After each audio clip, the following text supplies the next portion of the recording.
जिंदगी में जब बहुत आगे बढ़ जाओ तो कुछ कहानियों को दोबारा पढ़ लेना चाहिए। हेलो हाय, मेरा नाम पंकज जीना है और आज हैशटैग किस्सा में जो किस्सा मैं आपको सुनाने जा रहा हूँ, इस किस्से को हमने बचपन में किताबों में बहुत ज़्यादा पढ़ा है। तो चलिए आज दोबारा से थोड़ा सा पुरानी यादों को ताज़ा करते हैं। आज के किस्से का हैशटैग है बाबा भारती और उनका घोड़ा। माँ को अपने बेटे और किसान को अपने लहलहाते खेत देखकर जो आनंद आता है, वही आनंद बाबा भारती को अपना घोड़ा देखकर आता था। भगवत भजन से जो समय बचता वो घोड़े को अर्पण हो जाता। वो घोड़ा बड़ा सुंदर था, बड़ा बलवान। उसके जोड़ का घोड़ा सारे इलाके में ना था। बाबा भारती उसे सुल्तान कहकर पुकारते, अपने हाथ से खरहरा करते, खुद दाना खिलाते और देख देख कर प्रसन्न होते थे। उन्होंने रुपया, माल, असबाब, जमीन आदि सब कुछ छोड़ दिया था। यहां तक कि उन्हें नगर के जीवन से भी घृणा थी। अब गांव से बाहर एक छोटे से मंदिर में रहते और भगवान का भजन करते थे। मैं सुल्तान के बिना नहीं रह सकूंगा। उन्हें ऐसी भ्रांति सी हो गई थी। वो उसकी चाल पर लट्टू थे। कहते, ऐसे चलता है जैसे मोर घटा को देखकर नाच रहा हो।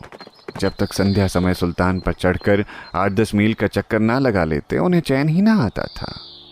खड़क सिंह उस इलाके का प्रसिद्ध डाकू था। लोग उसका नाम सुनकर कांपते थे। होते होते सुल्तान की कीर्ति उसके कानों तक भी पहुंची। उसका हृदय उसे देखने के लिए अधीर हो उठा।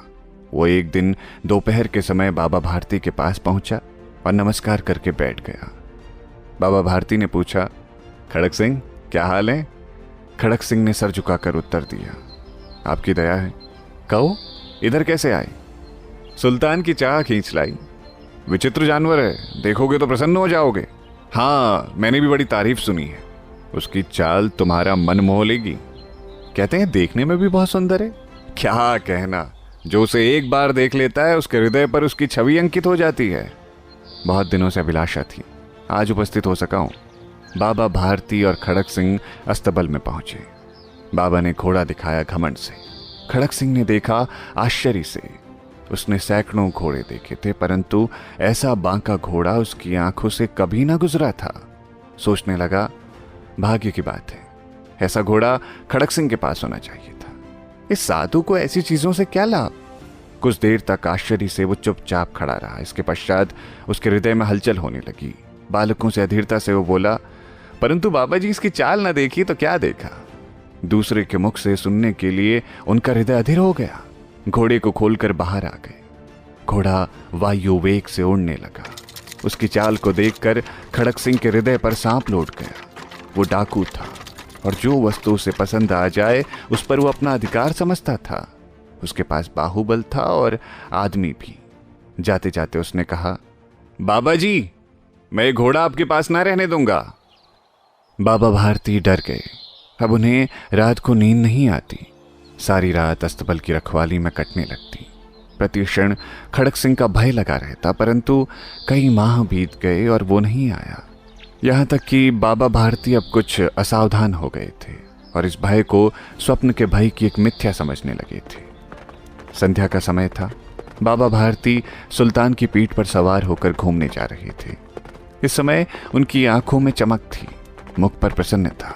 कभी घोड़े के शरीर को देखते, कभी उसके रंग को, और मन में फूले ना समाते थे। सहसा एक ओर से आवाज आई, ओ बाबा, इस कंगले की सुनते जाना। आवाज में करुणा थी। बाबा ने घोड़े को रोक लिया। देखा एक अपाहिज वृक्ष की छाया में पड़ा कराह रहा है। बोले, क्यों, तुम्हें क्या कष्ट है? अपाहिज ने हाथ जोड़कर कहा, बाबा मैं दुखियारा हूं, मुझ पर दया करो। रामा वाला यहाँ से 3 मील है, मुझे वहां जाना है। घोड़े पर चढ़ा लो, परमात्मा भला करेगा। वहां तुम्हारा कौन है? दुर्गादत्त वैद्य का नाम आपने सुना होगा, मैं उनका सौतेला भाई हूं।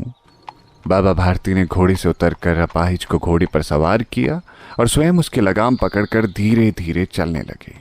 सहसा उन्हें झटका लगा और लगाम हाथ से छूट गई। उनके आश्चर्य का ठिकाना ना रहा जब उन्होंने देखा कि अपाहिज घोड़े की पीठ पर तनकर बैठा है और घोड़े को दौड़ाए लिए जा रहा है। उनके मुख से भय, विस्मय और निराशा से मिली हुई चीख निकल गई। वो अपाहिज डाकू खड़क सिंह था। बाबा भारती कुछ देर तक चुप रहे और कुछ समय पश्चात निश्चय करके पूरे बल से चिल्लाकर बोले, जरा ठहर जाओ।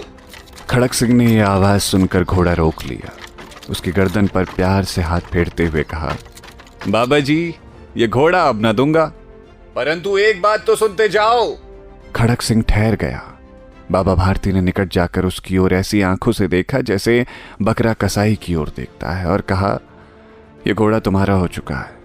मैं तुमसे इसे वापस करने के लिए ना कहूंगा, परंतु खड़क सिंह, केवल एक प्रार्थना करता हूं, इसे अस्वीकार ना करना, नहीं तो मेरा दिल टूट जाएगा।